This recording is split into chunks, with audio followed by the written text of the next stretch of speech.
সম্পত্তির ভাগাভাগি না হওয়ায় বাবার লাশ দাফনে 4 সন্তান বাধা দিচ্ছেন। মানে কীরকম একটা যুগে আমরা বসবাস করছি, মানুষের লোভ লালসা কোথায় গিয়ে পৌঁছেছে। নিজের বাবা মারা গিয়েছে, তাকে দাফন করা তো দূরে থাক, মানে তার সম্পত্তি ভাগ না হওয়া পর্যন্ত তারা তাকে কবর দিতেছে না।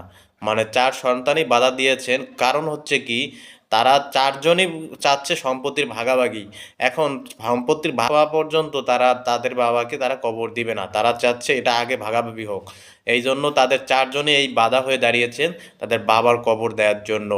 এরকম এদের উপর আসলে গজব পড়া উচিত, এরকম সন্তান না থাকা ভালো, থাকার চেয়ে না থাকাই ভালো। কারণ হচ্ছে কি, যে বাবা মা তাদেরকে লালন পালন করে বড় করেছেন, আর যাদের জন্যই আজকে তারা এরকম জায়গায় এসেছেন বা কথা বলার শক্তি পেয়েছেন, সেই বাবা মার মানে লাশ, যখন বাবা মা মারা গেলে মানুষ কি করে শোক তাপ করে সন্তানেরা,